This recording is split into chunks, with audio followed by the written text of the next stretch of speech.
Welcome back with a smiling face. Important note before starting, if you are a fan of audio stories, then our Patreon account is the best platform for you. Join us on Patreon for the best audiobooks ever. His Revenge. Episode 8. Chapter 58 to 65. Liam. Rogue activity has significantly decreased, but it is still there. It's not fooling any of us. I have Sean and all the warriors on even higher alert. I have sent Jacob to the inn to help with that area as well. I wait in my office for Damien to join me before Langston and his maid arrive. Langston is coming to discuss the current issues we are facing with these rogues, and we intend to fill him on the impending vampire problem. Emma insisted on seeing Aelia and the kids even though Langston felt more comfortable with her safe inside their pack house. Aelia was excited to see Emma, of course. I think Aelia admires her as a Luna far more than my mother. Damien strolled into my office, not bothering to knock. I roll my eyes at him as he flops down on the couch. The dark circles under his eyes told me he is sleeping just about as much as I am. Between running the pack, keeping up with the evolving rogue/vampire situation, and chasing our families around, we are both stretched a little thin. Lily is helping to pick up slack with Aelia while Lacey is assisting Felix with the kids. It's been a joint effort, but we are all starting to feel the stress. Do we have anything else on the identity of my sister's murderer? Damien asked, running his hands over his tired face. Nothing actionable, I told him. Abraham said that the culprit would have to be pretty old to be able to influence the guards the way he did. Being that he made himself invisible without being invisible, the intent was clear from the start. Damien's face was stony, not happy with the lack of progress. He has finally accepted his sister's death, but he probably will not stop until he finds her actual murderer. He sighed. When will Langston arrive? I checked the clock on my desk, probably within the next hour. I think we should brief him soon about the war. We need him on our side so we can start gathering allies. He may be old for an alpha, but he carries a lot of respect in this region. Damien nodded. It will also help him understand some of what has been happening. Will Aelia tell Emma? No, she will let Langston do that, I said. Damien nodded before letting his head drop back onto the back of the couch as his eyes closed. I felt a flare of irritation through my mate bond. Aelia, baby, what is wrong? Nothing. I am fine, she responded immediately. I can't help but check on her constantly. No, you're not. I can take care of it myself. Little Luna, I will come help you. Wait, aren't you with Lily? Yes.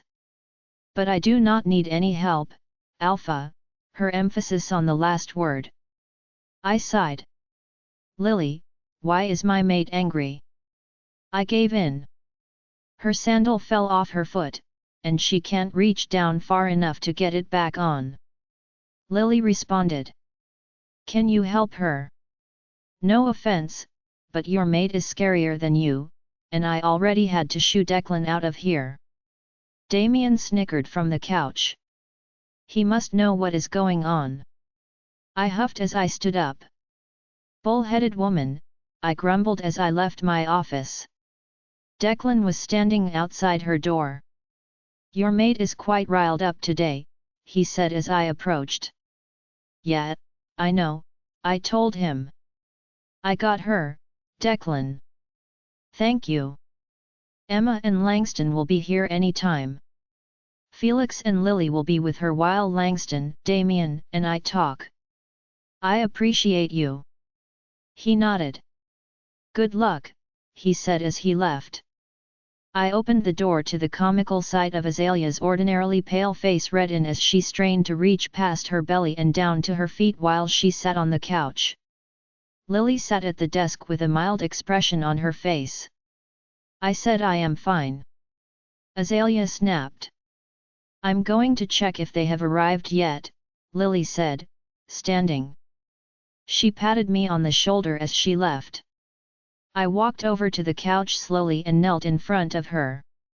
I grabbed her ankle in my hand while I adjusted the stroppy sandal back onto her foot. She pouted at me and sat back. Without a word, I sat on the couch next to her when she was all fixed up. Aelia crossed her arms, her cheeks still pink. I missed you, I said, smiling at her. I draped my arm over her shoulder, tucking her into my side. You saw me like 2 hours ago, she huffed. Your shoe is fixed, and everything is all right. Stop being grumpy, I chided her. Whatever, she said. Little Luna, what is really the matter? I asked her. She let out a long breath. Leo came up and asked if Felix could take the training wheels off his bike. Junior is out there right now teaching him how to ride a bike like a big boy, and I couldn't even go down and be with them. I could hear the slight tremble in her voice. She wasn't whining, she was just disappointed. I wrapped my other arm around her. I'm sorry, baby. I can link Felix and have him ask the boys to wait. She shook her head. Is there anything I can do? I asked her, a little sad myself that I was missing that. Just hold me, she said as her arm wrapped around my abdomen. Lacey, don't get me wrong, I understand she is uncomfortable and stressed.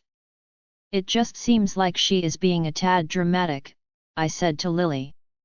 She had just come down from Azalea's office, where Alpha had to come to calm her down. I was getting a snack ready for the kids while she was munching herself. That's a bit mean, Lily said with a frown. Having a pup and everything isn't exactly normal for her. But this is her third, I said, reasoning with Lily. Luna's attitude had been getting worse and worse. She was constantly in a state of irritation, and everyone knew it was taking a toll on Alpha while he was trying to figure out how to stop a war with vampires before it begins. Didn't Felix explain Lee's situation? Lily asked. Yeah, I guess. He said she is a different type of wolf with a special ability. She can heal people, right? It just uses a lot of her energy, I answered. Well, yeah, that is mostly right, but Aelia is far from even a typical white moon wolf. She doesn't have a wolf at all, Lily said. How? She isn't human? I asked. Lily sighed. I guess I can give you the cliff notes as your mate left some things out. Azalea's parents were involved in a plot to overthrow Liam's father when she was very young. They were both killed. She was raised in the pack house by Liam's parents, but she was more or less a maid from a very young age. They all seemed to have moved past it now, but they never treated her well. The way she explained it is that she wasn't physically strong enough for her wolf to fully manifest. She has better senses than a human, and she can feel her bond with Liam, but otherwise, she is basically human. Their relationship didn't start out too great either. She paused for a moment, an irritated tick in her jaw. They have worked through a lot of hurdles, really.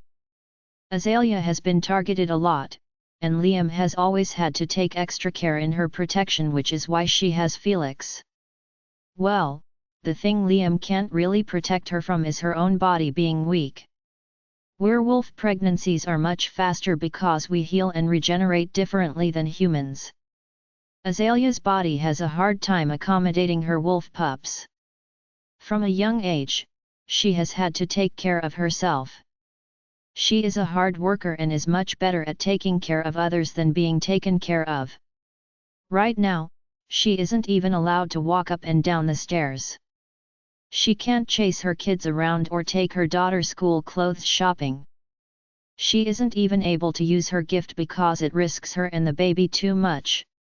She loves Liam and wants to have another pup with him, but she is slowly being stripped of her independence and the things she feels make her useful when she already feels weak around everyone. She puts up a great front, but some of us know better. I didn't know what to say.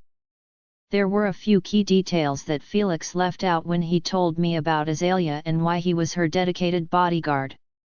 Oh, I whispered, feeling guilty.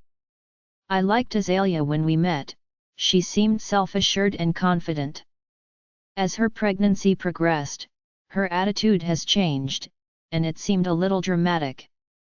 Lily's insight changed my mind, though, now I just felt sympathy for her. Yet, she is tough as nails but also incredibly self-conscious. Even though she should be the most resentful woman to exist, she can't hold resentment towards anyone, Lily said softly. I had no idea. I just assumed she was stressed with Luna work and what she does for the inn. I never imagined any of that, I admitted. Honestly, if I were to try and tell you Lee's story, I would need a whole book, Lily said. Aelia. I calmed down in Liam's arms, my frustration and despair ebbing away. On the one hand, I want this pup out of me so I can do as I please again, but on the other hand, I know I need to keep it growing inside of me for as long as possible. Liam kissed the top of my head but didn't say anything. How he navigates my craziness while also leading our pack, I will never know. Sometimes, I don't think I deserve such a good mate. Too soon, Liam whispers, Langston and Emma will be here in a moment. I nod my head, starting to sit up. Liam smoothed my hair away from my face before kissing me gently. Feel any better? He asked. Yeah, I said. Thanks. Liam just smiled before standing up and helping me to my feet. Suddenly, I really didn't want to be away from my mate. Liam. Yes, baby, he answered. Can we tell Langston and Emma together?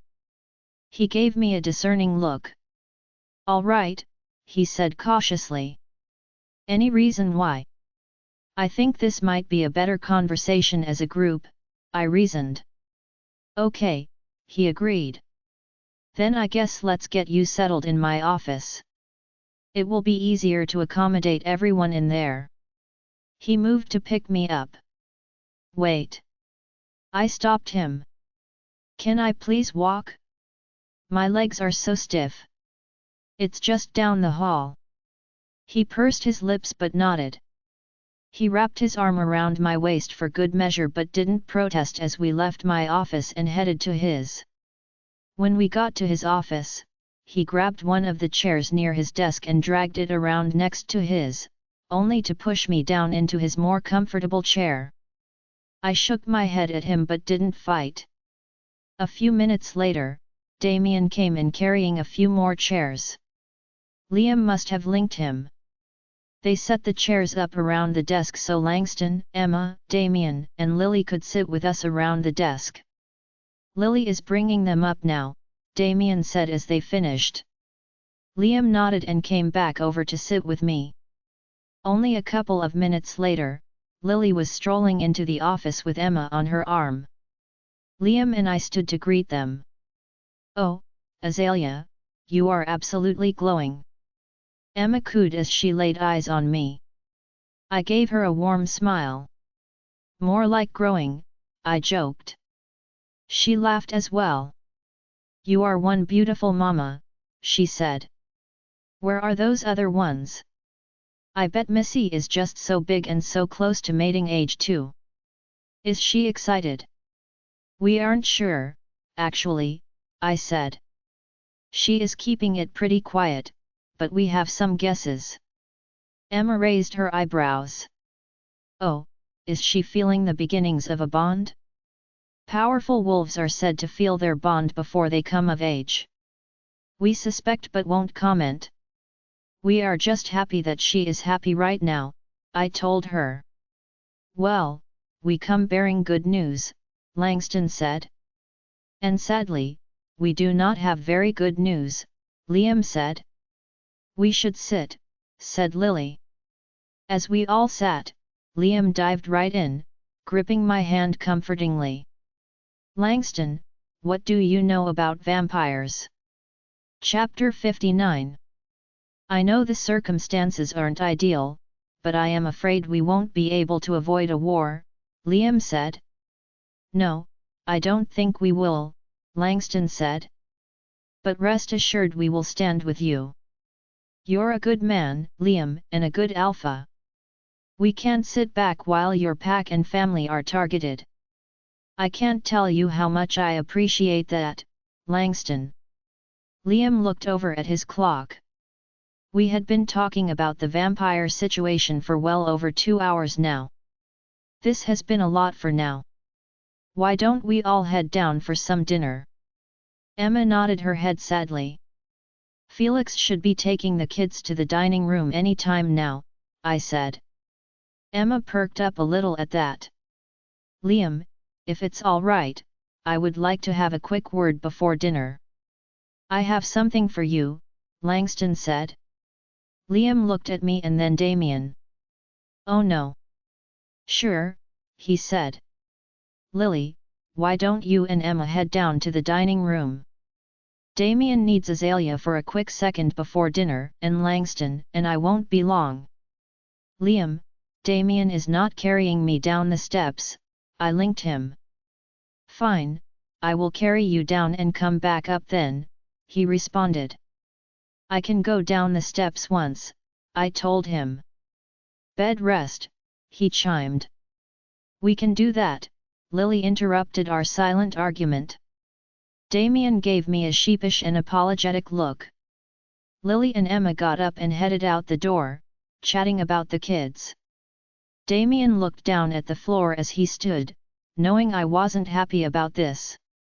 Liam helped me stand and let me walk from the room with Damien trailing me. He shut Liam's door after us as I started walking down the hall. He caught up to me quickly, of course, my small legs not able to carry my round torso fast enough to evade him. He said nothing as he picked me up and started heading down the stairs slowly. I'll set you down at the bottom if you tell Liam I carried you all the way to the door, he said. Fine, I huffed. I wasn't angry at him, really, I just hated this in general. True to his word, Damien set me down gently as we reached the bottom of the stairs. Missy and Madox were approaching, heading for dinner as well. Hey, you two, I said. Good evening, Luna, Madox said. Missy rolled her eyes. Madox, please, call me Aelia, I said. With him attached to Missy's hip, I felt like he was family at this point. He nodded his head, but his look said he was too scared to address me informally. How has your day been? I asked them. We all moved towards the dining room, Damien hovering behind me like I would fall at any moment. Great, said Missy. We just came back from a run. That sounds nice. Have you had any ideas about your birthday party? I asked her as we entered the dining room. She blushed but wasn't given a chance to answer when Emma swooped in. Missy, she exclaimed. Luna Emma, Missy smiled. Madox looked a little nervous as Emma came over and pulled Missy into a tight hug. Darling girl, you grow more beautiful every day, Emma said, holding her at arm's length. Missy's cheeks grew even redder, but I couldn't help the tiny bit of pride swelling inside me. My daughter was beautiful inside and out. How have you been? Missy asked, trying to redirect the conversation. Just a boring old lady. Your birthday is coming up, though. 17 is a big one, she smiled. Yeah, I know, she said, biting her lip. Emma finally noticed Madox, who was still hovering close to Missy. Ever since Liam gave him another chance to watch over her, he has been diligently by her side unless he was training. Who is this handsome young man? Emma asked. Oh, this is Madox, Missy said. Madox, this is Luna Emma from Serenity Waters. It's nice to meet you, Luna, Madox said, bowing his head respectfully. Oh, how sweet, Emma said. Are you two good friends then? Yeah, Missy said. Madox and Missy are friends, and Madox is training to become a warrior for the pack, I told Emma. A warrior? That is a tough job, young man, she said with an impressed expression. Yes, ma'am, he said. But there isn't anything else I can imagine doing. Madox stood a bit taller, confidence lining his words. I like him, she said to me, and Missy blushed. Liam and Langston finally joined us. He has a good head on his shoulders, Liam complimented Madox. It was Madox's turn to blush, although he otherwise kept his composure. Liam wrapped his arm around my waist, and Langston did the same with Emma. Let's stop hogging all the children's time, Langston chided. Emma, Lily, and I sat in the lounge after dinner. Missy and Madox took the kids upstairs to play before bed so Felix could spend some time with Lacey. After dinner, Liam, Damien, and Langston headed out of the pack house, saying they needed to look at something. Liam looked a bit excited and relieved, so I let him go without question.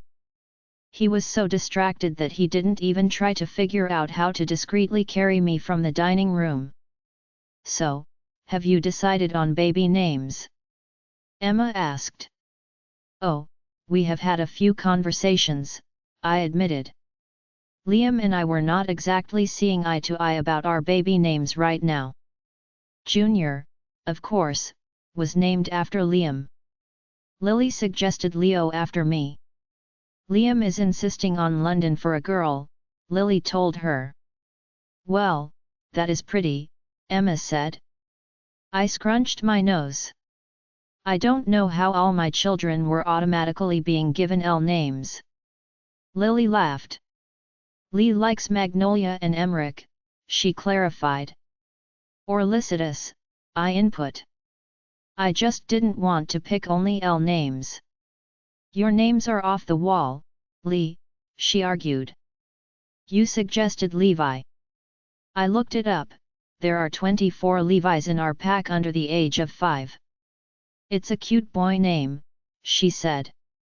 Emma laughed at us. You will know when it's time, she said. Speaking of, how are things going? As fine as they can be. Just need to hang in there till after Missy's birthday, and everything should be okay, I told her. Liam, Damien, and Langston came in, stopping our conversation. Liam came right to me and grabbed my hands to pull me up from the couch. He had a confident smile on his face. What's going on? I asked. I have a surprise for you, he said happily. I furrowed my brows and looked at Damien, who gave nothing away. All right, I said hesitantly. Liam looked back at Langston and nodded. Then, another person joined the room. He was almost as tall as Liam and Damien, with chocolatey skin and vividly green eyes. He had dark hair that was long and braided, hanging past his shoulders. He dressed much like Felix, a simple grey t-shirt with slacks. He stood next to Langston with his hands clasped in front of him. He gave a slight bow to Liam and me. Aelia, I would like you to meet Azran. He will be with you when Felix cannot be, Liam said with a smile. I looked between him and the man. So, no more Robert and Declan. That earned me a snort from Damien. Liam shook his head. No, our fathers will be relieved of their duty. I looked back at Azran, who was observing me carefully. Slowly, I closed the distance between us. Of course, he was still much taller than me, so he looked down while I looked up. "It is nice to meet you, Azran," I said, holding my hand out. I liked him already without speaking a word to him. He just became my best friend now that he has freed me from Robert and Declan. "Luna," he said, nodding and grabbing my hand. "I will insist that you call me Aelia, though," I said. His eyes widened a little, and I saw him look up at Damien and Liam. I saw Damien shrug in my peripheral. "We're going to spend plenty of time together, so there is no reason for formality." All he did was nod. I guess my bodyguards were going to be a type. Liam came over, wrapping his arm around me possessively. "Langston combed through his best warriors to find us some help. Azran has agreed to join our pack as well." I always wondered when Felix would find something to tear him away from work, Langston chuckled. "I think you will find Azran a great compliment to Felix. So, little Luna, are you happy?" Liam linked me. I turned to him and smiled brightly. I leaned up on my tiptoes and gave him a soft kiss on his cheek, not needing any words to tell him how relieved I was to be free from Robert and Declan's watch. "Missy, she seems nice," Madox said. "Emma is super nice," I told him. "And she really likes you," he commented. "I think sometimes she wishes she had a daughter," I said. We were watching all the kids play with superhero action figures on the floor of Leo's room. "Does she only have a son?" he asked. No. Emma and Langston don't have any children. Emma can't have pups, I think." "Wait, then who will be their alpha?" I shrugged. "I don't know. I guess Langston will just pick someone, right?" "I bet that is hard," he said. "I never really thought about it." "I mean, I won't ever be an alpha," I said, joking. Madox rolled his eyes. "You might make a better alpha than you think," he said. "Now I know you're crazy." "So, what do you want to do for your birthday?" he asked, nudging me. "I don't know," I told him honestly. I was a little worried about my birthday because of this whole Madox versus Vlad thing. If one of them did turn out to be my mate, I was concerned about how the other would react. Then I realized something. "What do you want to do for yours?" Madox just stared at the ground. He was quiet for a few minutes. "I just want to know if you are my mate or not," he finally admitted. "How about this?" I started. Madox peeked up at me. "I'll let Lee and Liam throw a party or whatever if you celebrate with me." "Missy, no, I wouldn't." Madox started. I shook my head. "I don't really want to be the center of attention, and everyone is going to be all hung up on who is the mate of the Alpha's charity case. If the party is for you too, then it will make it better," I told him. He smiled. "So, you want me to be your shield?" "Yes," I admitted. "But also, because you don't have a family to celebrate with now. I want you to feel special too because you're special to me." I stopped abruptly. Did I say that out loud? Madox's face broke into the largest grin imaginable. "All right," he said. "We will celebrate together." Chapter 60. Madox. I was on cloud 9 for the rest of the night. Bless the moon goddess for dropping me right on this pack land. All I could think about the rest of the night was Missy saying I am special to her. She could have asked me to do just about anything after that, and I would have readily agreed after hearing those words from her mouth. In truth, the only part of my birthday I was looking forward to was knowing if she is my mate. If Missy wasn't, I knew I would be pretty down about it.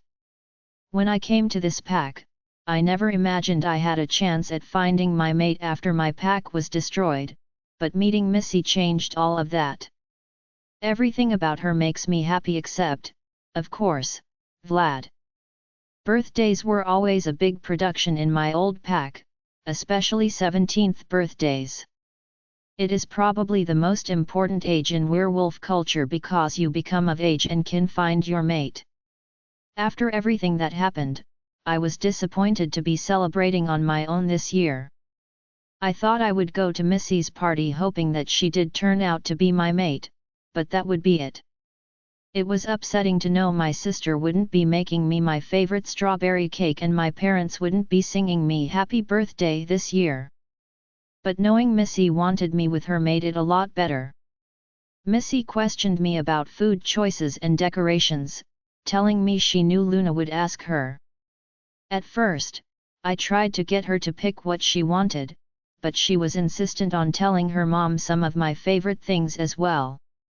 Leo interrupted us twice, trying to put in his thoughts on what we should eat at the party and remind Missy that she owed him the first slice of cake. I couldn't help the fond smile on my face as I watched her patiently listen to Leo and tell him she would think about it.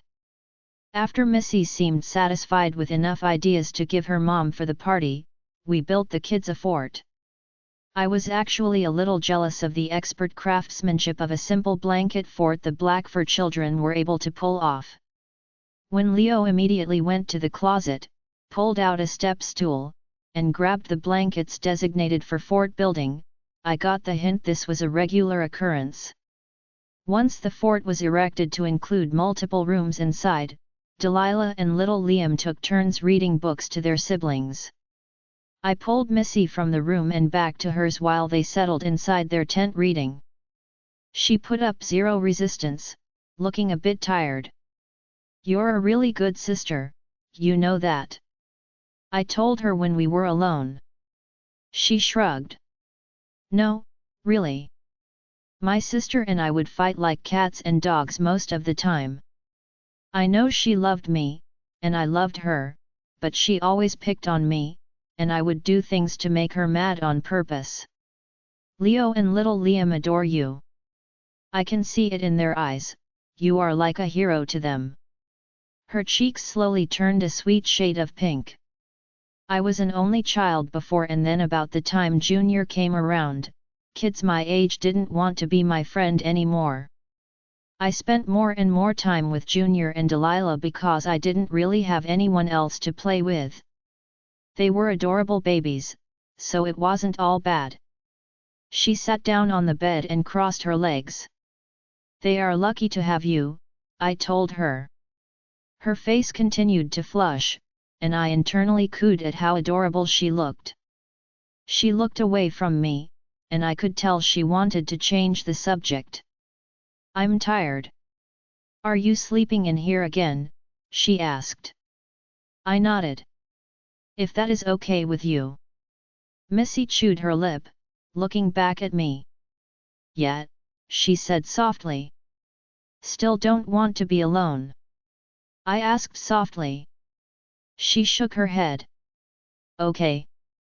I didn't need to tell her I would stay by her side as long as she wanted me there. After leaving alone after the attack, I wouldn't make that mistake again. "2 more, bud. You're doing great," I encouraged little Liam. "Argh," he yelled at me. "You gotta work hard if you want to be strong." "1 more." I did the push-ups with him, and he griped and growled about it. When he asked me to train him, I don't think he expected regular exercise as well. I wasn't hard on him or anything, but I tried to get him to do some simple things like push-ups, crunches, planks, and jumping jacks. "There, done." I cheered for him. He fell to the ground dramatically. I let him relax for a minute after his 10 push-ups. Finally, he sat up with a grumpy look on his face. "Can we fight now?" "I want to kick you," he asked. I laughed and nodded. "Let's get some water, then you can fight me," I told him. He got up, finding another burst of energy, and dashed over to our water bottles, snagging his to drink greedily. I pushed myself up off the ground and walked over to him, my eyes searching out Missy. Felix, Leo, and her were playing with a frisbee close to the pack house. It was mostly her and Leo, but he would throw it to Felix every few tosses, and Felix would begrudgingly toss it back to him. Once I drank some water, little Liam and I moved over to the sparring circle so we could fight. "All right, come at me," I said, dropping into a relaxed fighting stance. He put his small fists up and did the same. He threw his body forward to attack me with all his might. I let him land a punch on me before stepping away from his next one. I shouldn't be too surprised at his strength even so young because he is an alpha. We went round and round like that for a while. I would let him get a hit here and there, but I would also dodge and evade him to make him think about his movement. It wasn't until a throat cleared at the edge of the sparring ring that had me stopping and my stomach sinking. "Liam, I really can't thank you enough for your help, Langston," I told him. "Nonsense. If allies can't help each other, then we don't stand a chance against enemies. You're a good alpha, and protecting Aelia is important." "I would probably feel the same if Emma didn't have her own wolf," he admitted. Langston and I were headed to the training fields to do some sparring. Being an alpha himself, we were pretty evenly matched and occasionally trained together to challenge each other. We both trained with our own betas, who were undoubtedly comparable, but this also gave us a chance to be comfortable fighting with one another. Well, I think Azrin and Aelia are getting along just as well as she did with Felix, so it's a huge weight off my shoulder. "Thanks," I said. His eyes narrowed at the sparring ring in front of us, and my gaze followed. "Is that your boy and your daughter's friend? Madox, was it?" It was, in fact, Junior sparring with Madox. Irritation rose in me as we approached, our pace slowing as we watched the boys. Langston gave a thoughtful snort as we came to a halt far enough away from them that they wouldn't notice yet. "That's pretty impressive." I watched as Junior tried to kick Madox, his form actually correct, if not a little sloppy. Langston continued, "I am surprised you aren't training your boy yourself. But it looks like the young man has some natural talent. How long have they been working together?" "That is a good question," I muttered with a frown. Madox was a very naturally gifted young man. Before the attack, he regularly trained with me and seemed just to soak up everything Felix or I taught him. He enthusiastically worked, always giving it his best effort with little complaint. He was driven and intelligent. I watched as he patiently allowed Junior to land a punch to his side before slowly dipping down and pulling his leg from under him. I expected Junior to slam to the ground, but he broke his fall, rolling out of it in a fluid movement and back to his feet. "I don't know if I have ever seen a 6-year-old do that," Langston said, raising his eyebrows. "Madox taught him that?" "I guess so," I said, astonishment now battling my irritation. We watched the boys for a few more minutes before Langston suggested we join them. As we closed the remaining distance to the sparring ring, I could hear Madox give Junior praise and guidance as he moved. "Good," he said. "Stay on your toes." "Just like that." I cleared my throat, and they both stopped. Junior turned and paled slightly when he saw me. Madox looked like he was going to melt on the spot. "Training?" I asked. Junior nodded hesitantly, but Madox was frozen. Langston walked over and clapped Madox on the shoulder. "You have a gift, son. How long have you been training to be a warrior?" He stuttered for a second. "Only around a month now, sir." Langston chuckled. "Well, I will be damned. I would have guessed you were Damien's or Felix's son if I didn't know any better. You sure know your stuff. Thank you, Madox said quietly. Junior was looking down at the ground, a guilty look on his face. Sorry, Dad, he linked me. You clearly remember me telling you that you are too young to fight. Why are you out here with Madox? I asked him silently while Langston spoke to Madox. It's not Madox's fault. I asked him and he said if Sissy said it was okay and I didn't tell her you said no. It's my fault. Don't punish Madox. He's so nice to me and Sissy and Leo. I'm not going to punish either of you. I stopped his silent ramble. You're not? We aren't in trouble. I am not sure yet. You did do this behind my back. Alphas are honest, Liam, I told him. I'm sorry, Dad. I really am. Why did you ask Madox to train you? Because he is strong enough to keep Sissy safe. I want to be strong like him and you. I want to keep Sissy and Leo and Delilah and Lucas safe like you keep us safe. I let out a sigh. So, this was about the kidnapping. I beckoned him forward with my hand, crouching down to his level. It isn't your job to keep everyone safe just yet, I said softly, placing my hands on his arms. You are a kid, and your job is to be a kid. You have plenty of time before you need to worry about keeping anyone safe, okay? He nodded but kept quiet. It's okay to be scared sometimes. I know it doesn't seem like it, but even I get scared. No, you don't. You're the alpha, Dad. Nothing scares you, he said. I shook my head. Lots of things scare me. When those bad guys took you, I was scared. Training won't make you not scared anymore, it's going to help you take that fear and stop the thing that scares you. Then I want to do that. I want to change the fear, he said confidently. He had a steely look in his eyes that I couldn't help but compare to Aelia.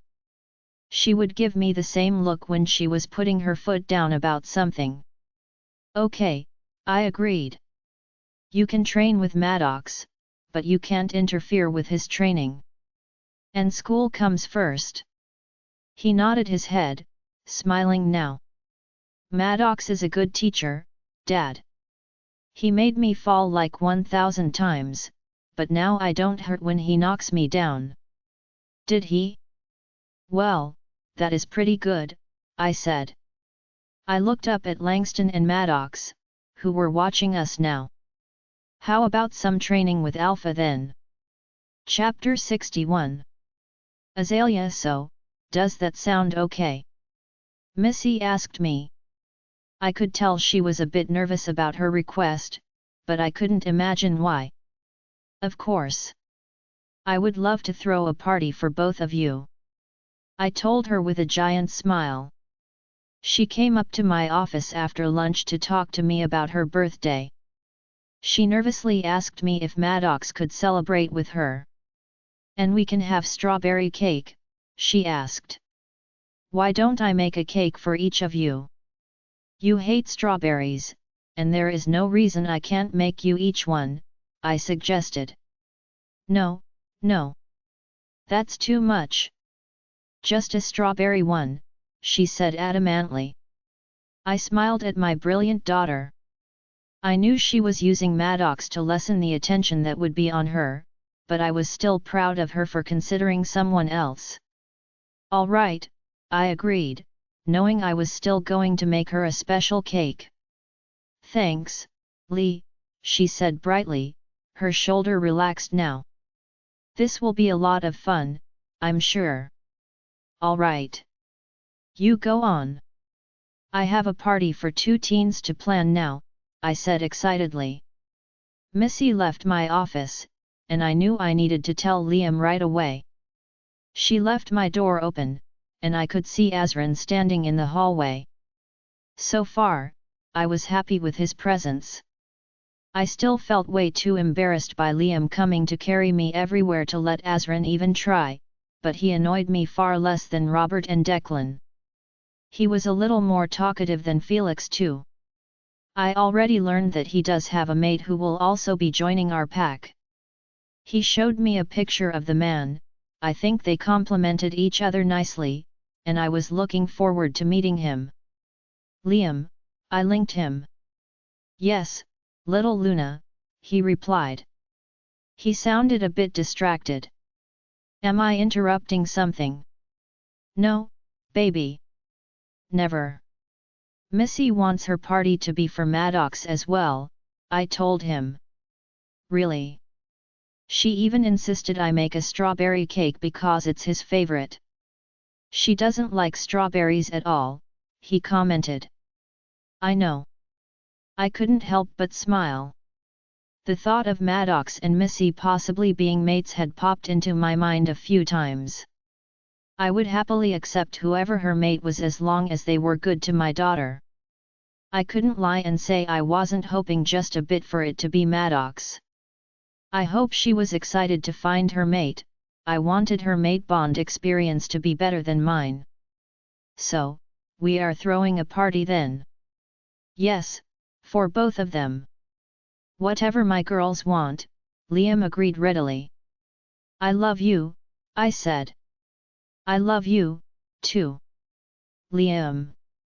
Aelia has been cheery all day, starting to put things in place for Missy and Madox's birthday. She had a little over a week, but she only needed a few days. The only thing I was responsible for was the present. I made a mental note to give Missy my credit card and send her with Felix so she could get Madox a gift as well. I was sure she would want to. Aelia being happy and relaxed was good for me. My mind wasn't bogged down by her emotions feeding through our link. I trained with Madox and Junior for a bit longer before I headed back into the pack house.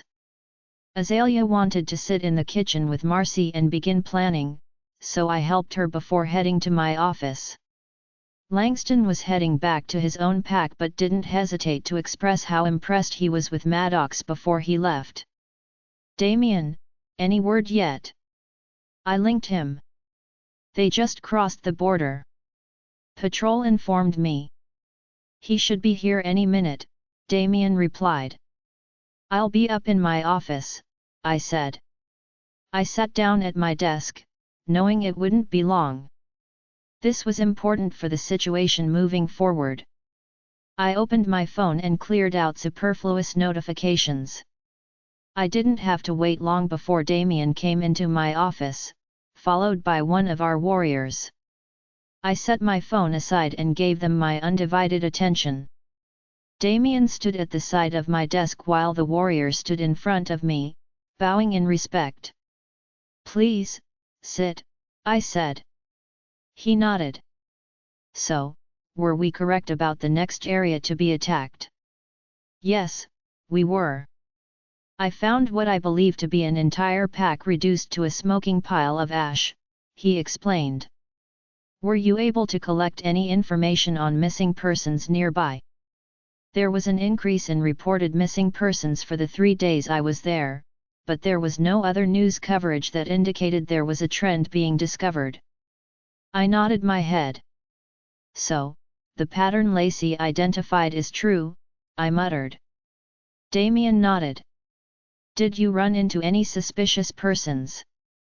Damien asked. No, sir, he answered. It took me a while to find the pack in the area. The woods were dense, and it was well away from other populated areas.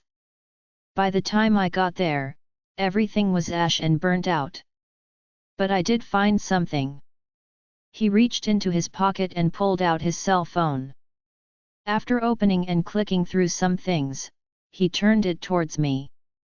I leaned forward and took it from him, observing the photo on the screen. It was a picture of a sign crudely erected among the destroyed area around it. The sign read, "Ready or not Blackfur." I stared at the photo for a minute more before turning it to Damien.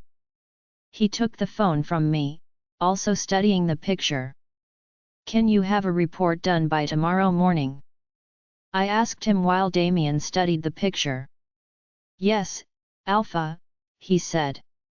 He stood, bowing his head slightly before he left my office.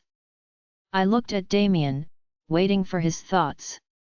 He knows we are on to him now, Damien said. Well, he had my pups kidnapped, and there were vampires in the camp. It is not hard to connect the dots, I proffered. True, he said, eyes still on the screen. The question is, what should we be ready for? Missy, it's been a few days since I asked Lee if Madox and I could have a party together. She has been so happy ever since. Of course, when my grandparents found out, my grandmother wasn't too happy. She tried to corner me and convince me otherwise, saying it wouldn't look good for the Alpha's child to be throwing a party with a new member of the pack and an orphan. Luckily, Liam swooped in and saved me from that, scolding his mother promptly. This morning, Liam asked Madox to watch the boys today, then pulled me aside to give me his credit card. He told me that Felix would take me to the city to get Madox a present and to go ahead and get anything I needed for school this year, too, since Lee is too pregnant to go shopping with me. I wanted to ask him if I could wait and go with Lemon, but decided against it as I began to worry about what to get Madox. I had a few ideas, but I wasn't entirely sure he would like them. My phone buzzed in my pocket, and I wiggled it out from my seated position in the passenger side of the car. Felix was driving us to the city. I had my headphones in so he wouldn't be subjected to my erratic music switching. V dinner? Me tonight? V please? I want to give you your birthday present. Me let me see what I can do. I switched over to my conversation with Lee. Me can I go out tonight? Lee, as long as someone is with you. You know how your dad feels right now. Where are you going? Me idk. V asked me to dinner. Lee, then you don't want Madox going? Me. Lee, ask Felix if he will take you. I'll take care of everything else. Lee is probably the best parent a kid could ask for. I always felt bad when I saw the sad look in her eye when she watched the boys play sometimes. I don't know what it's about, but she doesn't deserve to be sad about anything. I looked at Felix through the corner of my eye, and he was focused on the road ahead of us. I pulled one of my headphones from my ear and paused the music playing in the background of my phone. Felix? I asked. He raised his eyebrow in a bored way and gave me a sideways glance. So, Vlad wants to take me to dinner tonight and give me my birthday present. I know it's like 3 days away, but I sort of want to go, I trailed off. He seemed to be listening but with his eyes still on the road. The thing is, Madox and Vlad don't get along real well, I continued. He gave a sarcastic snort. I was wondering if maybe you could go instead? Lee said to ask you, and she would take care of the boys and tell Liam. He quietly drove for a minute as I held my breath, waiting for his response. Finally, he nodded his head, saying nothing more. Thanks, Felix, I said quietly before turning back to my phone. Me, I can go, but Felix is tagging along. V, I can work with that. Can I pick you up at 6? Me, sure. Dress?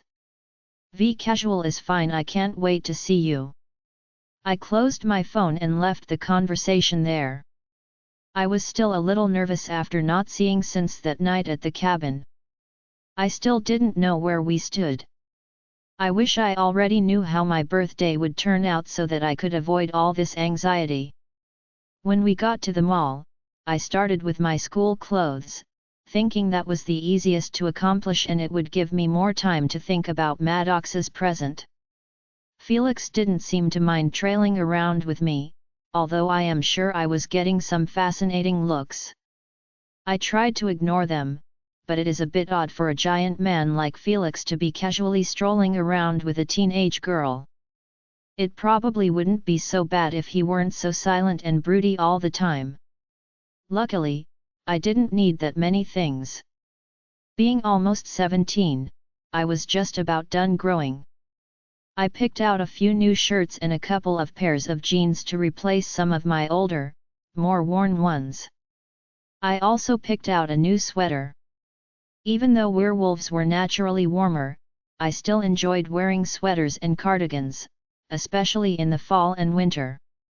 Fall fashion was my style, summer is for the birds. After I was done clothes shopping, Felix and I hit the food court for some lunch. I pushed my lo mein around the styrofoam container in silence, trying to think of the perfect gift for Madox. I could feel Felix's eyes on me when he finished inhaling his meal. He usually ate like that, shoveling it in his mouth and not coming up for air until his plate was clean. I looked up to his questioning gaze. I can't decide what to get Madox for his birthday, I told him. Any ideas? He didn't respond at first, continuing to give me a curious stare. I sighed heavily and shoved a bite of Chinese in my mouth. When I looked up again, he had a smirk on his face. Chapter 62.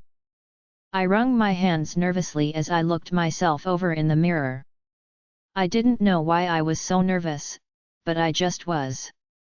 This felt different than other times that I went out with V. This almost felt like a first date. I smoothed the front of my light pink denim capris down and adjusted the straps of the black flowy tank top I wore. Simple, casual, cute. I rolled my eyes. This is stupid, was all I could think, and my wolf laughed in agreement. Stupid fleabag, I grumbled out loud. I could feel her huff before receding in my mind. My wolf was Team Madox all the way. I looked at the clock and saw that it was already 6:05. I was late now. I grabbed my phone and chapstick before bolting out of my room. I ran down the steps, feeling guilty. When I got downstairs, Felix and Lacey were standing near the front door. I skidded to a stop seeing their full-blown make-out session in progress. I turned for a second, suddenly feeling like an intruder on their moment. I heard Lacey laugh before she said, "It's okay. My bad, Missy." I turned back around slowly. They were separated now, but her face was flushed, and her lips were swollen. "If Felix can't go, I can ask V to reschedule," I said tentatively. "That would be so much fun to explain." No. Just bring him back in one piece," Lacey said, stepping away from her mate. His eyes followed her, telling me he wanted very much for me to reschedule. "Isn't he supposed to bring me back in one piece?" I joked. Felix's mouth actually quirked up into a minuscule grin at my joke. "Have fun on your date," she said brightly as she left us alone. I looked at Felix as he watched her disappear up the stairs. "You ready, big guy?" I asked. His eyes came back to me, and immediately his usual bored expression returned. He nodded. I walked over to the front door, then stopped with my hand on the handle. "He's out there already, isn't he?" I asked. "Don't answer that," I immediately rebutted. Opening the door, V was leaning against his car, waiting in the driveway. He looked up at me hopefully as I walked out. "Felix said you weren't ready yet, so I just waited," he said. "Thanks," I said. "Sorry." "It's all right," he said. He reached forward and traced his fingers down my arm until they ended at my hand. "You look beautiful." I gave him a shy smile. "Thank you." "So, is he riding with us or?" V trailed off. I turned around to Felix, who held up a set of keys. He clearly did not want to sit in the car with two awkward teenagers. Noted, V said as I turned back to face him. He pulled the car door open for me, and I climbed inside. He took his time coming over to the driver's seat, and I watched in the mirror as Felix went to one of the vehicles parked to the side of the driveway. "Ready," he said as he buckled his seat belt. I just nodded, and he focused on driving. I wiped my sweaty palms on my thighs as he headed away from the pack house. When he pulled into the woods, I recognized where we were going. "Are we going to the clearing?" I asked. He nodded. It was our place, and since we have an escort tonight, I figured it would be nice to go back. "If that's okay." "Yeah, it's okay," I said. He pulled over in the usual spot where the dirt road becomes too unmanageable for a car. We both go out, and he went to the trunk, retrieving a large picnic basket. "What's inside?" I asked. "All in good time," he teased. We set off into the trees, taking the familiar path towards the clearing. Felix parked and joined us as well. I thought about how nice the water probably felt at this time of year, then remembered Felix was watching and knew there wouldn't be any swimming tonight.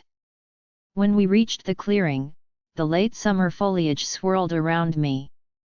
The smell was relaxing and soothing. V went right over to one of the trees near the water and started spreading a blanket out. I joined him as he started unloading the basket. Felix lingered around the edge of the clearing, giving us space. He pulled out a few board games, some food containers, and finally, a small, wrapped gift box. He pushed the gift box aside, blushing. "Later," he said. "Are you hungry?" "Yeah," I said. He started arranging the containers in between us. "I cooked." "I hope it turned out okay," he muttered. "You cooked for me?" "Yeah," he answered. "It is your birthday soon after all. I know Miss Marcy makes sure everyone is fed in the pack house, but I thought you might be missing your mom's cooking. I figured with how pregnant she is, she probably can't really do any of that." "What did you make?" "Those sausage pastry things." "Kilted soldiers?" I asked, excitement growing. "Yeah. They probably aren't as good as hers because I can barely cook, but I know you like them, so," he trailed off as he popped the lid open on the largest container. I looked inside and had to bite back a laugh. They were a pretty poor excuse for puff pastry, but the gesture was sweet. I reached in and grabbed one, not hesitating to take a bite. I said, chewing. "It isn't pretty, but they are really good." "Promise?" "Yeah," I said with a smile. V and I spent our night playing the games he brought and eating all the food he cooked. It was all delicious, even if it didn't look very appetizing. I learned a few things over the past few years with Aelia, so I knew where he could improve things, but there was no reason for me to critique him. He went out of his way to cook a beautiful meal for me, and I appreciated the gesture.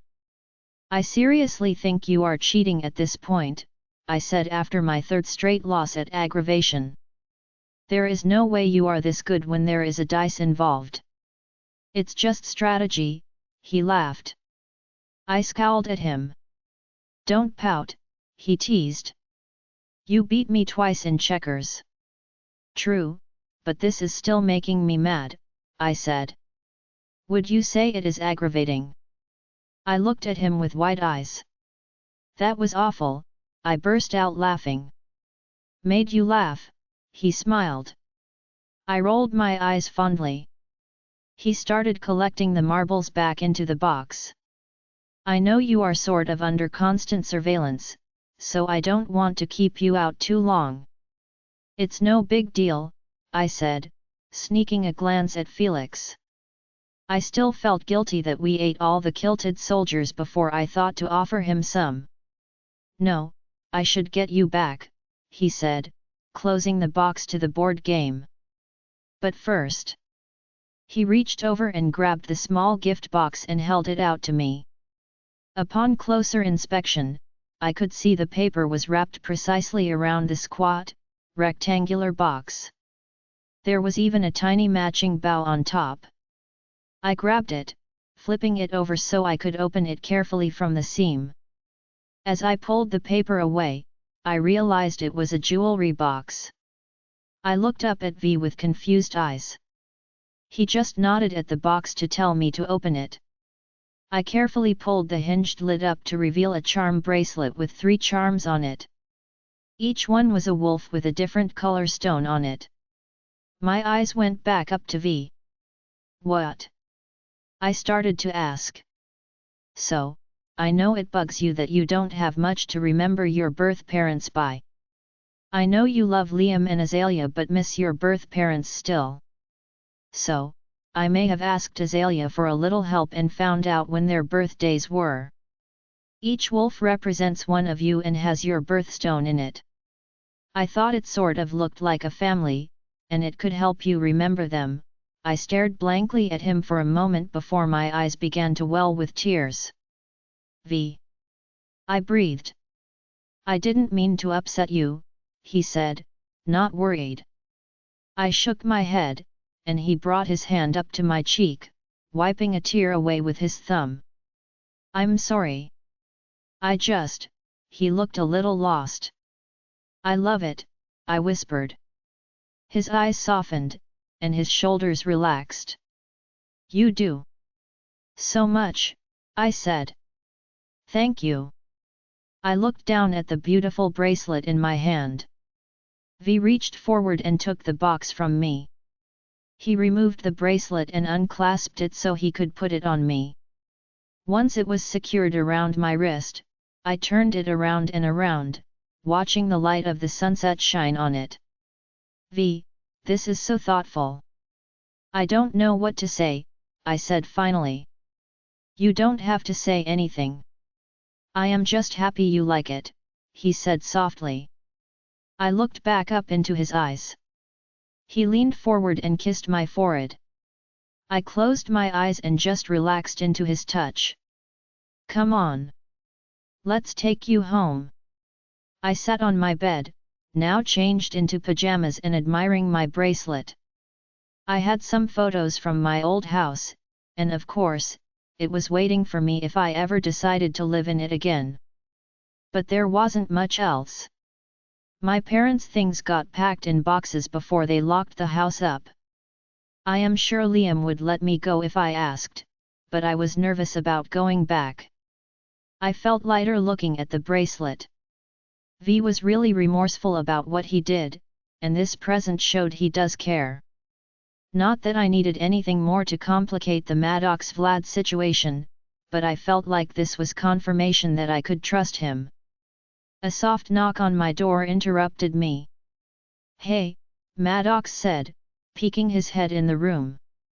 Hey, I said, smiling at him. Gotta sec. Yeah, what's up? He stepped into the room, looking a little flustered. I wanted to give you your birthday present too, he said. Oh, I said. He came over to the bed and handed me something wrapped in newspaper. Sorry, I didn't have any wrapping paper, he said, rubbing his neck. I opened the paper to find a small, iridescent-looking stone with some wire wrapped around it. I picked it up, realizing it was attached to a necklace. It's a moonstone, Madox explained.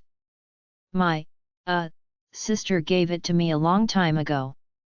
She had an identical one. My eyes snapped up. No, Madox, I can't take this. I pushed the necklace towards him. No, he said, quickly coming over to sit down next to me. His hands clasped around mine, and he pushed the necklace back towards me. I want you to have it. My sister told me to hold on to it until I met someone so special only the moon goddess could have blessed me with them. I know we still won't know if we are mates for a couple of days, but Missy, that's you. Whether you are my mate or not. Madox, you should save this for your mate, I said softly, not able to meet his eye. And I want to give it to you. Meeting you after everything that has happened feels like fate. Can I put it on you? I sighed but nodded.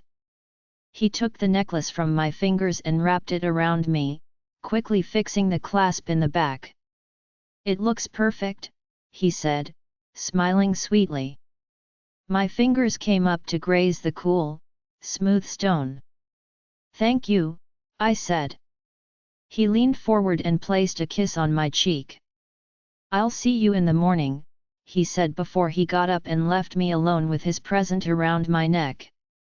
Robert, I'm telling you, son, this is what is best. I growled into the phone. Dad, I am Alpha. If I say that my pups are protected here, then they are protected here. I have people watching Aelia and the kids at all times, my son argued. He could never do as he was told. The kids and Aelia need to be hidden until this is taken care of, I reiterated. If you think my pregnant mate is going anywhere that I am not, you are out of your mind, he growled at me. This isn't about your bond. This is about the safety of this pack. I am not sending them away. Aelia can't travel as she is right now. They are far better protected here, under my watch. You're a fool if you think he can't get to them. Especially with that puppy you assigned to my granddaughter. He hardly qualifies as protection. It is my call who protects Missy. Not yours.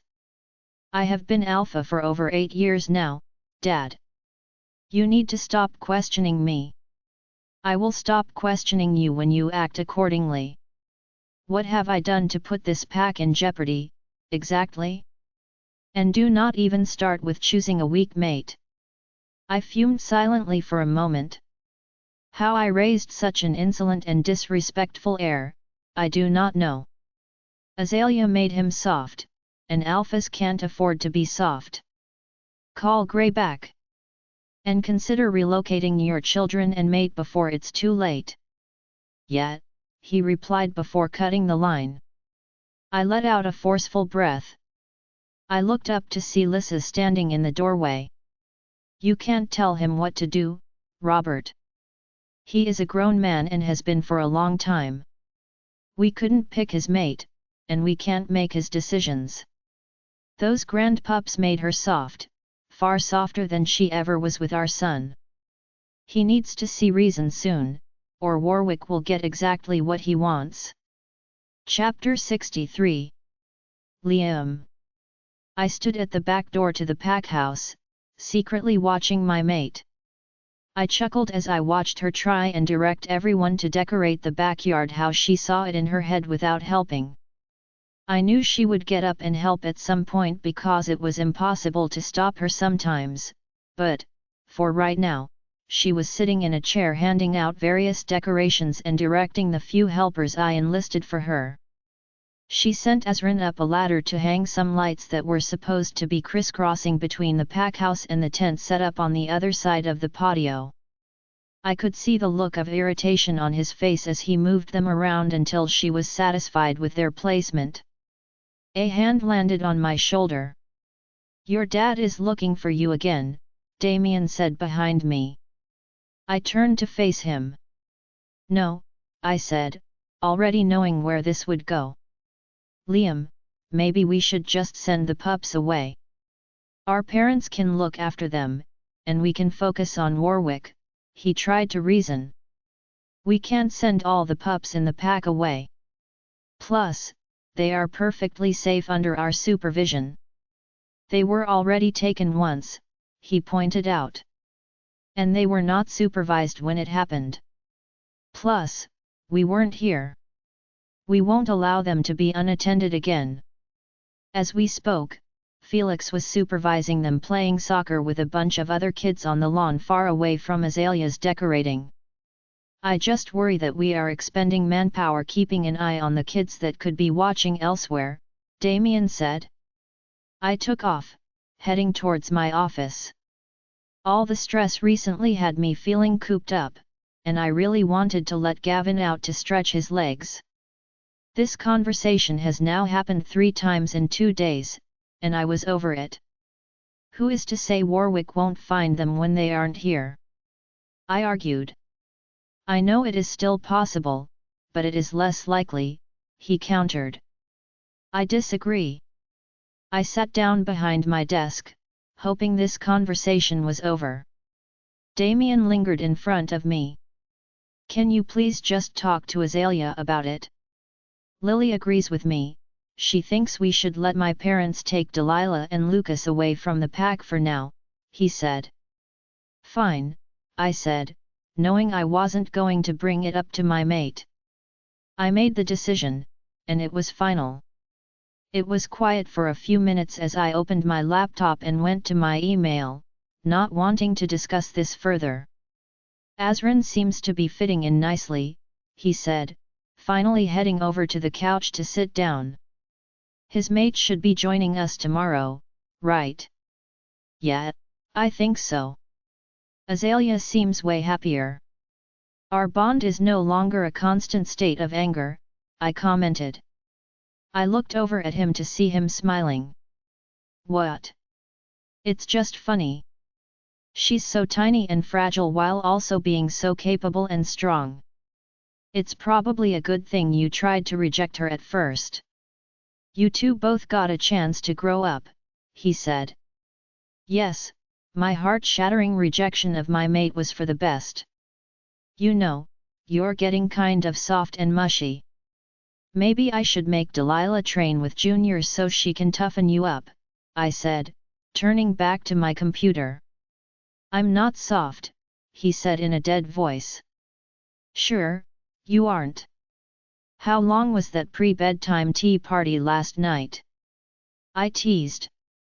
I expected a response but got none. After a minute, I looked over at him to make sure I didn't actually hurt his feelings. Damien was on his feet with his fists clenched, and I could see a glazed look in his eyes. What? I asked. Rogues on the eastern border, he snapped finally. I shot up from my chair, and we were both moving instantly. How many? A lot. Too many, he answered. The kids, Aelia, I said quickly. On it, he said. We separated at the bottom of the stairs. I headed towards the front door, the quickest way towards the east, and Damien headed out the back door to make sure Felix and Azrin knew what was happening. I immediately hit a sprint upon exiting the pack house. You ready? I said to Gavin. Always, he growled as I jumped into the air and easily shifted. Aelia a little higher on the left, I ordered as I watched a couple of wolves hanging the banner for Missy and Madox. That looks great, guys. Liam finally stopped looming so I could at least stand up and look around as I directed the party setup. I rested my hand on my belly as I watched them secure the banner in place. I was swiftly attacked by a baby foot. Ugh, little one, Mama is busy, I complained at my belly. Azrin's attention turned to me momentarily before going back to his task of hanging lights. All right, now that most of the decorations are in place, let's get these tables set up, I said brightly. I hated not helping, but I was going to be able to make Missy a cake after all of this, at least. Luna, Damien said, rushing out of the pack house. I turned around to see his face looking tight with worry. What's wrong? I asked. There are rogues on the east border. We need to start moving everyone inside, he said. Wait, are you sure? I would rather be safe than sorry, he said. I nodded. Azrin was now by my side. Azrin, get Felix and Lacey, and help with the kids first, I told him. He gave me a weird look. Luna, he hesitated. Damien, are they anywhere close to the pack house? I asked him. He teetered for a second. Not yet, he admitted.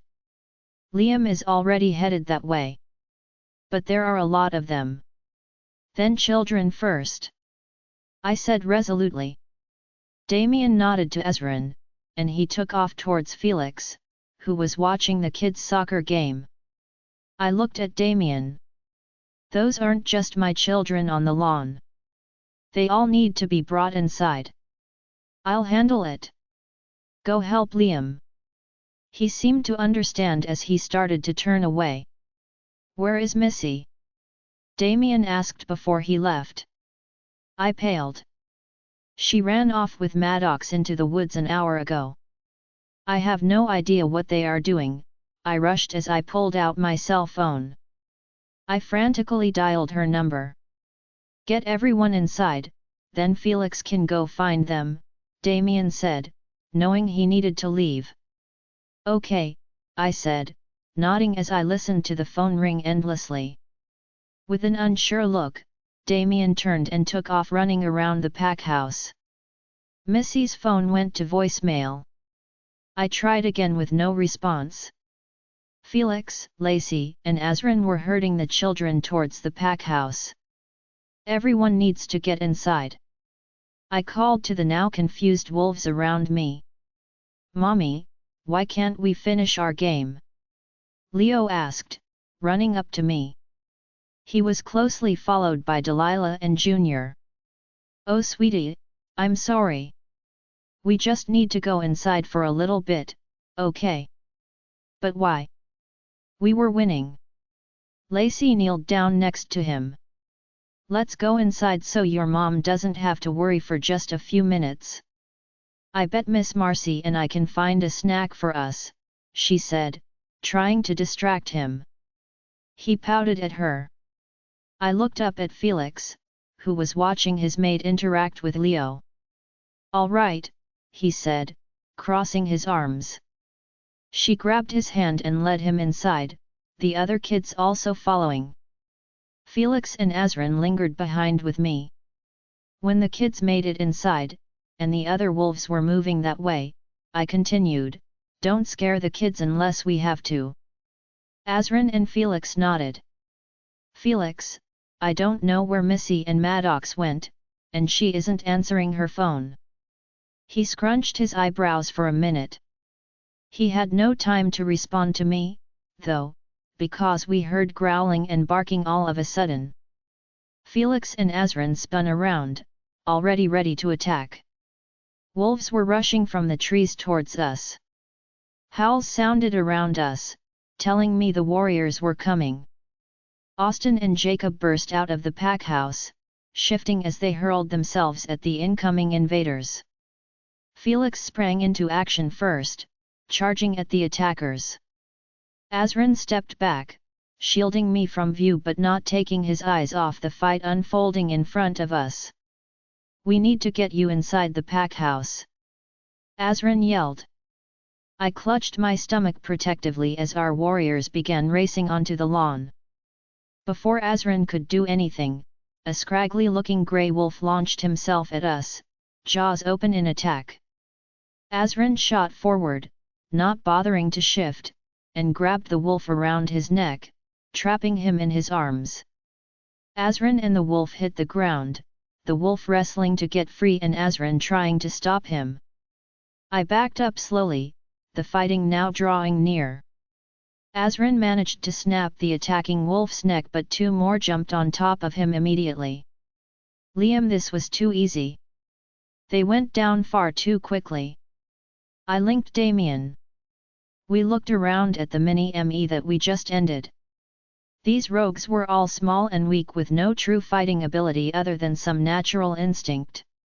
They were no match for any of us. Liam, they are at the pack house. It was a diversion. Damien linked me. He didn't wait for me to respond, he turned heel and took off back to the pack house. Gavin growled in my head. That is twice. I never expected them to use the same tactic. Gavin ignored me as we pumped our legs as fast as they would go towards the pack house. I prayed to the moon goddess Felix and Azrin had enough time to get everyone to safety. Felix, what is happening? I linked him. I got no response, so I tried Azrin. Too many rogues. They are just everywhere, Azrin finally responded. Sir, they are overwhelming us in number but not strength, Felix said. Sean, I want all patrols racing the borders now. Anyone not on patrol needs to be at the pack house. I linked him. Already ordered, sir, he said. Liam, I smell vampire, Felix said. What? I roared. Gavin pushed us impossibly faster, now only a short distance from the pack house. Damien and I tore through the battlefield around my pack house, stopping scrawny rogues as we went. When we reached the back, a quick survey of the lawn showed me Jacob, Austin, and Felix fighting multiple wolves, each in their own wolf form. Azrin was on the patio where Aelia had been before we left, fighting human and wolf attackers in his human form. Numerous warriors were scattered around the lawn, quickly ripping through attackers in both human and wolf form. Damien, I want some kept alive. I linked him. He took off into the fight. I stuck my nose in the air, trying to figure out where the vampire was. The scent was scattered like there were multiple. Dad, my search was interrupted. My head snapped to the tree line where my pup was standing with Madox behind her. I could see her terror. Madox, get her out of here now. Run and hide. I commanded. He wasted no time in grabbing Missy and pulling her back into the woods. Get as far away from any wrong scents as you can. Gavin growled angrily, moving us towards Azrin, searching for Azalia's scent. Where is she? I barreled into two wolves, knocking them away from Azrin as he fought off another unshifted rogue. Where is my mate? I linked Azrin. He didn't answer right away, his expression flinching as he fought off the man in front of him. Gavin leapt at the man, clasping his whole head in our jaw before tearing it backward and sending the man flying. I was trying to get her inside when they got to us, he finally said. I tried to smell the air around us, looking for her scent. I can't smell her, I said. I know, he said, his voice solemn. Gavin was on the verge of snapping now. Where is my mate? He roared at me. He turned away from the pack house, desperately smelling the air around us. He launched himself at the remaining rogues fighting on the lawn, slaughtering his way through them, left and right. We couldn't find her scent anywhere. As the rogue numbers thinned, Damien linked me, Lacey got the children and everyone in the pack house to the safe room. Is Aelia there? There was a pause. No, she isn't. Check the pack house now. Gavin continued to rip apart the rogues, not stopping until there were only a handful left being handled quickly. Where is little mate? He roared again. His panic was my own, not knowing where Aelia was at all. Pack house, she has to be somewhere in the pack house. We moved toward the pack house, shifting before we hit the door. I dashed inside, looking around frantically. Damien appeared from the stairway, an ashamed look on his face. Where is she? I demanded.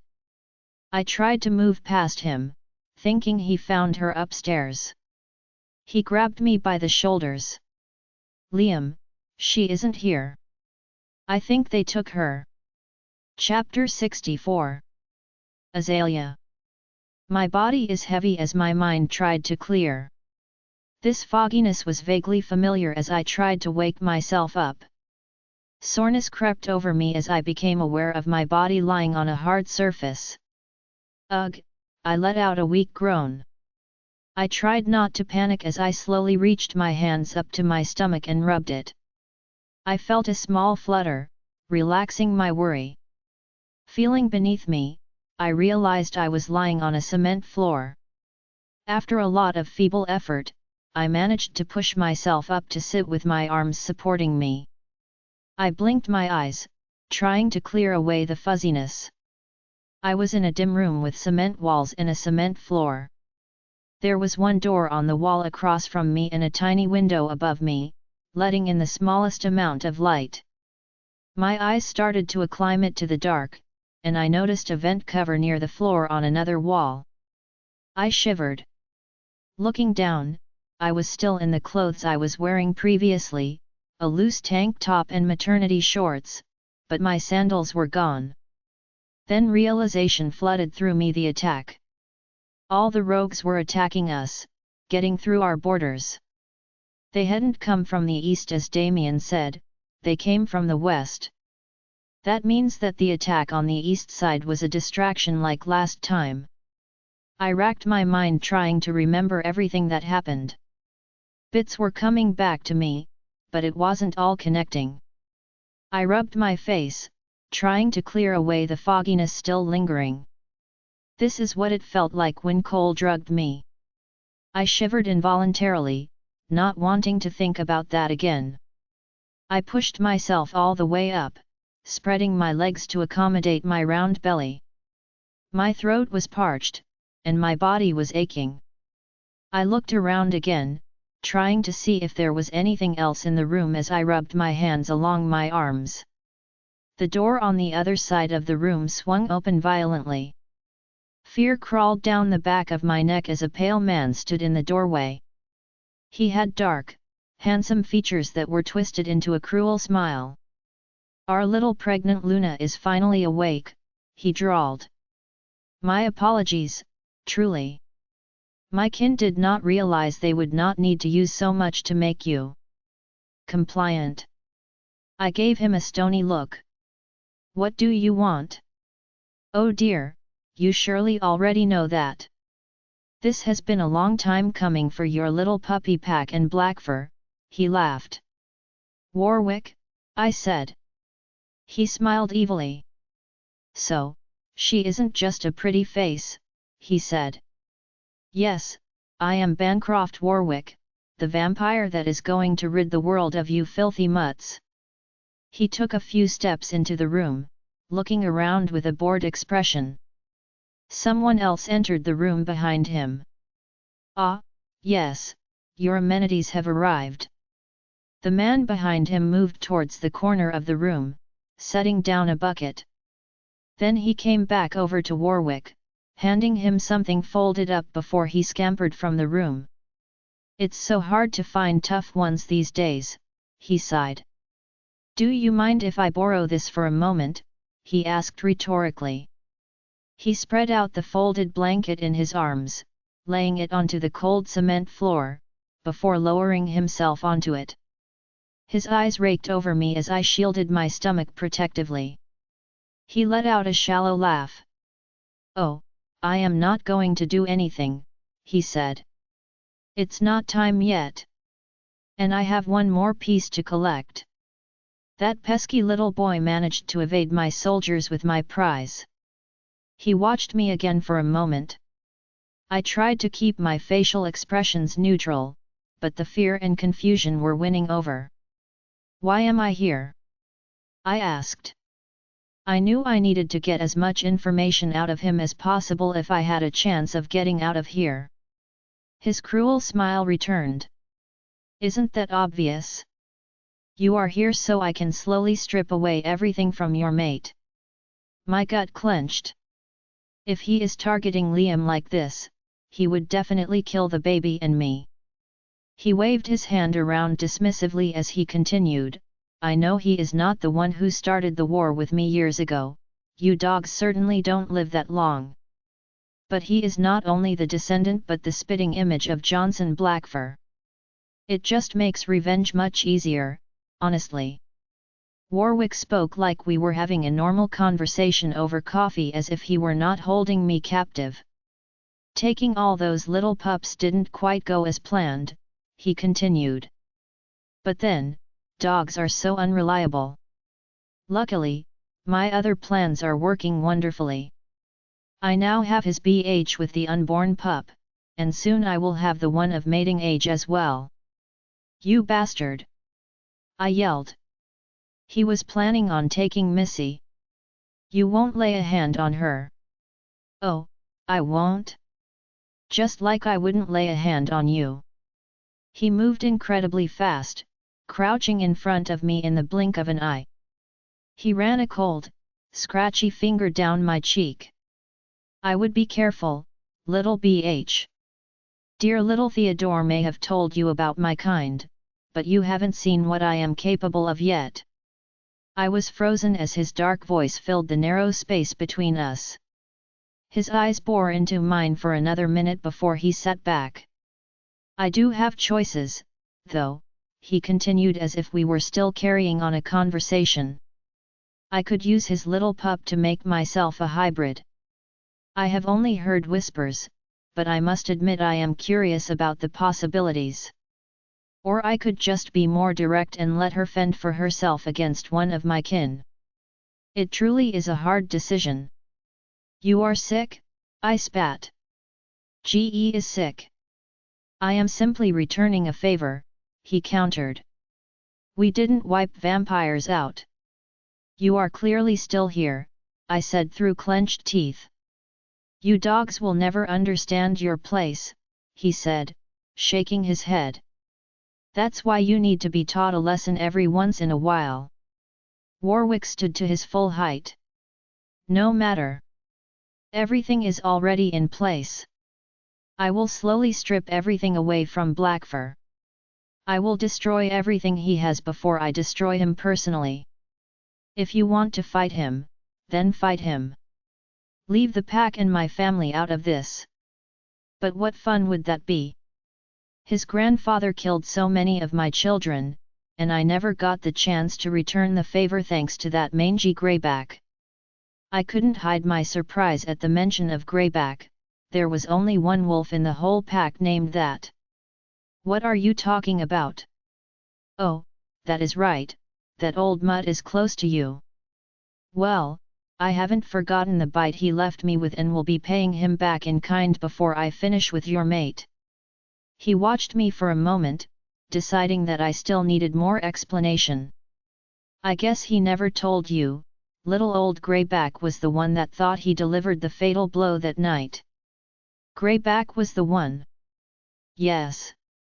Apparently, I killed his pregnant BH or something, he said, again waving around dismissively. He made the mistake of not making entirely sure I was dead before he left, though. So now, I can go ahead and return the favor. Though, I don't think his chances at survival will be as good as mine. I clenched my jaw, biting back words. If Liam knew about Greyback's involvement in the war, he never said anything to me. He has been living secluded for some time now that the inn no longer needs him. He's defenseless and probably doesn't know about any of this. Well, I think that is enough of a welcome for now, he said. He gestured towards the bucket in the corner of the room. The bathroom has been set up for you, and of course, the linens are fresh. He motioned to his feet where he stood on the blanket. I wouldn't want my guest to feel uncomfortable in their dwelling. He turned on his heel and strode from the room, pulling the door closed behind him. Dread consumed my insides.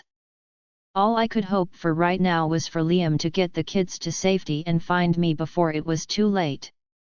I hugged my baby bump and tried not to cry. Liam arg! I screamed. My chest rose and fell rapidly as I breathed. My office was in shambles as I took my rage out on everything inside. Liam, you need to calm down. We won't find her if you aren't thinking straight. Damien shouted. He stood in front of Felix and Azrin in the doorway to my office. My mate was taken by those bloodsuckers. They came onto my pack land and took my mate. I will not calm down. We know. We have multiple groups out trying to follow any trail we can find. But you need to get it together, or none of us are safe. I don't care. Warwick has my pregnant mate. I will end that blood-sucking leech if it's the last thing I do. Liam, honey, another voice came. My mother pushed her way through the group at the door. Liam, you will find Aelia. Your pack will not let their Luna go unfound, she tried to reason. But right now, you have 3 very frightened pups that need their father. You need to calm down so you can comfort your children. I let out a low growl and turned away from them. She was right, even if every part of me was engulfed in rage at Aelia's kidnapping. Missy, Liam, and Leo needed their father. Are you sure? I could hear Damien mutter. Can Lacey begin collecting information on all the missing? Someone came up behind me and placed a hand on my shoulder as I tried to rein Gavin in. I looked over my shoulder to see it was my mother. Let me take the children away from here. Your father and I will keep them away from Warwick and safe. You can focus on finding Aelia and stopping Warwick. Fine. Tomorrow, I agreed. Warwick just declared war on my pack. He has my mate, but I will not let him get my children. Missy. I sobbed quietly into Madox's chest. He held me tightly in his arms, rubbing soft circles on my back. Shhhh, he tried to calm me. We ran from the pack house after coming upon the fighting. Madox pulled me into the woods, and we ran until we were far away from anyone. We were somewhere near the lake when Madox found a minor cropping of rocks to hide us in. After what felt like hours, Felix linked us to come back to the pack house. The CE around the pack house had my stomach in knots. Madox rushed me inside and upstairs. When we got upstairs, Madox told me that Aelia was taken, and I immediately lost it. Now he stood there while I cried. It's going to be okay. They will find her, Madox tried to console me. I just shook my head deeper into his chest. Do you want me to get your dad? Where are my brothers? I suddenly pulled away from him. I can find out, he said. I knew he was probably linking Felix. Come on, he said, pulling me gently. He pulled me out of the room and down towards Liam and Lee's room. Inside, Liam was kneeling on the floor talking to Junior and Leo. Leo had tears streaming down his face. Liam turned his head towards me when I walked in. He stood, and I ran at him, flinging myself into his arms. It's okay, he said softly into my hair. We have to get her back, I sobbed. I will. I promise, he said. Chapter 65. I'm not going. Not until I find V, I said firmly. Liam told us that we were going with our grandparents away from the pack to keep us safe and so he could find Lee. Missy, it's the safest thing right now, Madox tried to reason. We stood in my room arguing. I stormed out of Liam and Lee's after refusing to go. He won't answer his phone, Madox. What if he is hurt? You heard Felix and Lacey talking, people are missing. Missy, if the vampires took people, sitting here in the pack house isn't going to help them. You are a target here. I'm not convinced they weren't looking for you today. I am not going to run, Madox. I will help, I argued. He pushed his hands through his hair, stress evident on his face. He didn't say anything more, so I picked up my phone and tried calling V again. His cell phone rang endlessly before going to voicemail. If we can find him tonight, will you please leave with your grandparents in the morning? Madox asked. I turned around to see him looking almost defeated. No, I told him. I don't want to hide. Hiding isn't going to help anyone, and it surely won't get Lee back. What if something happens to you too? How do you think Alpha is going to feel? How do you think I am going to feel? He was almost yelling at me now. And what about me? What if something happened to you while I just ran away? I yelled back at him. We were both breathing heavily now. Madox closed the distance between us in 3 long strides and wrapped me tightly in his arms. He buried his nose in my hair as my arms came around him. They got your brothers once and now your mom. Missy, they are going to come after you. I would die if something happened to you, he said into the top of my head. I'm not entirely helpless. And I don't want to leave the pack. I feel safer with you, Felix, Damien, Liam, and all the other warriors. He squeezed me tighter. Your dad is going to wring my neck for failing to get you to go, he said with a shallow laugh. You can take him, I tried to joke. He pulled away from me with a heavy sigh. Can you stay here? I need to go down to the briefing and help with the cleanup. I should also probably tell Felix and Damien you won't go. I nodded. Yet, but I really want to find V. If he can't be found in the next couple of hours, I will take you to go look, okay, he offered. All right, I agreed. Maybe you can go help your brother's pack? I'm sure they will want to spend some time with you before they leave, he suggested. That's a good idea, I said. He brought his lips to my forehead in a lingering kiss before pulling away and heading out of my room. I let out a deep sigh and hugged my arms around me. Liam would be mad that I won't leave, but I have to do whatever I can to help find Lee, even if that just means helping around the pack house. I went to my bathroom and splashed some water on my face, trying to pull myself together. Liam was barely holding on by a thread, I could tell. Being away from your mate is supposed to be painful after a while, and males are very protective over their pregnant mates. Junior and Leo were going to be just as upset and needed their big sister right now. I just hoped we could find her before anything terrible happens to either of them. I pulled on some clean clothes since mine were a mess from running through the woods, then headed toward Junior's room. He had his small suitcase open on his bed, but he was staring at it only partially packed. Hey bud, I said gently. He looked up, dashing away the tears from his eyes. Want some help?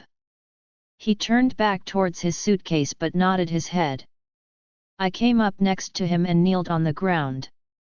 I never noticed just how tall he is for 6. I pulled him close to me and hugged him tightly. Dad will find her, okay? He just nodded. I held him for a minute more before letting him go.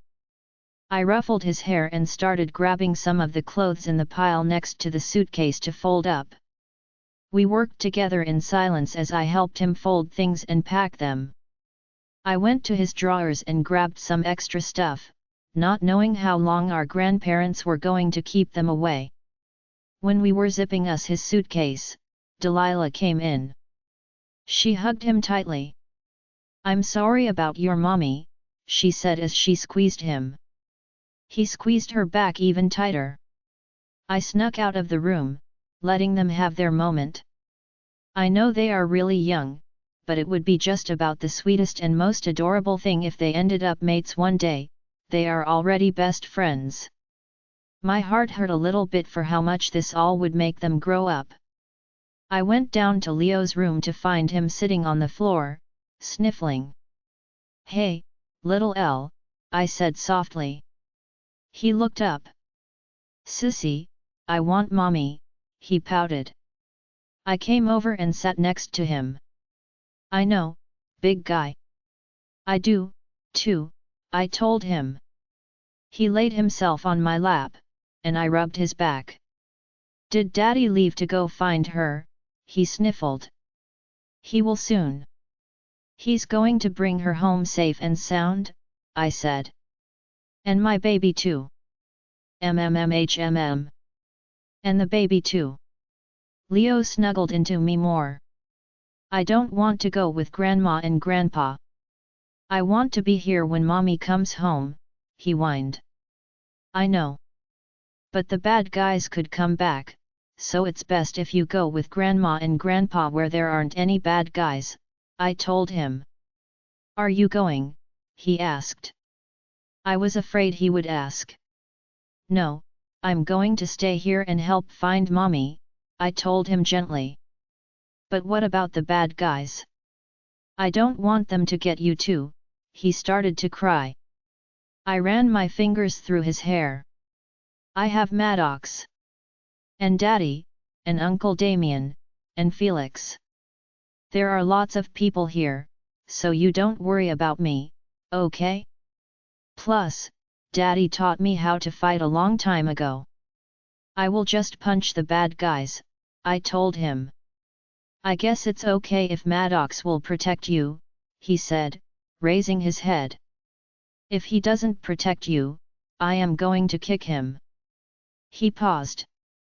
After I save you, of course. I smiled down at him. This kid has the purest heart. I will make sure to tell him, I said. Why don't we get your stuff packed? Grandma wants to leave before breakfast. Okay, he sighed. After I helped Leo finish packing, he went into Junior's room with the other three. I went down to the kitchen after checking my phone yet again for any call or message from V. I was getting really worried. No one was in the kitchen, which was a bit odd. I guessed Miss Marcy went home after everything today. At the end of the island sat cake ingredients. I walked over to them and saw strawberries with a big jar of peanut butter. I scowled. Lee was planning on making us both a cake tonight. My birthday was undoubtedly ruined, and there wouldn't be any party, but I could still make a cake. I grabbed the mixing bowls and got to work trying to remember everything Aelia taught me about baking. Once I got going, it wasn't hard. A couple of hours later, I was piping the final touches onto the strawberry cake. I sat back and looked at my work, content with the results. I managed even to whip together a strawberry compote to put in between the layers. I hoped Madox would like it. I looked at the clock and realized it was already 10 o'clock. I grabbed my phone again to see no new messages. I dialed V again but got no answer. I sighed, getting an uneasy feeling in my stomach. I covered the cake and made room for it in the refrigerator. I would surprise Madox tomorrow, hopefully. I then realized I hadn't seen him since earlier. Madox. I tried linking him. Yeah, what's wrong? He replied. Nothing. You just have been gone for a while, I said. I'll be back in a bit. Should I come upstairs? He asked. Please. Sure. By the way, do you know what time you were born? The morning, I think. Sometimes the mate bond can't be felt until you actually turn 17. Just wondering. All right. I guess I will see you in a bit, I said. Now, I was nervous again. I didn't want to be alone, but I was also worried about this whole mate ordeal. And I still couldn't get a hold of V. I looked through the fridge but decided I was too nervous to eat. I headed up to my room. Peeking into Junior's on the way, I saw all four kids curled up together on his bed. I grabbed a couple of extra blankets from the closet and covered them up. When I got back to my room, I plugged my phone in and went to my closet to grab some clothes. I wanted to shower, hoping I could wash away some of the sadness and worry. I really missed Lee right now. She would know exactly how to make this whole mate thing less stressful. Before I could head into the bathroom, my phone buzzed with a notification.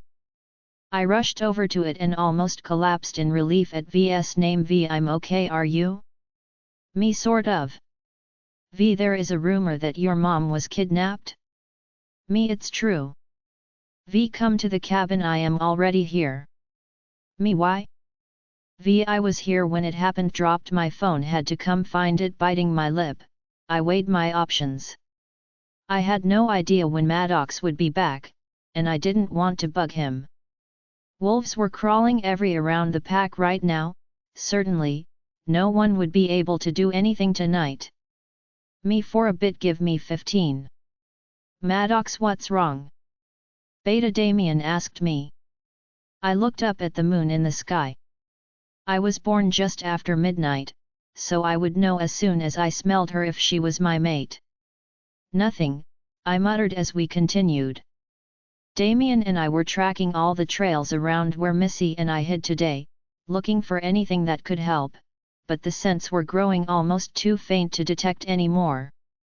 I know you want to find out if she is your mate or not, but this is important. The attackers were clearly looking for you, he reasoned. Yes, sir, I said. This way, he motioned, and I followed, trying to pick up what he was smelling. He pointed to the ground to show me some tracks. After the meeting earlier, Beta Damien had pulled me aside and said he needed to know exactly where I hid Missy today. Since then, we have been trying to trace where the rogues may have gone. I didn't want to leave Missy so long like this, but I guess this is what happens for a warrior. Ever since she linked me a bit ago, I haven't been able to focus. My wolf was on edge, too, desperate for her to be our mate. The rest of the audiobooks will be uploaded in the next episode. Join us on Patreon to listen to more unlimited audiobooks.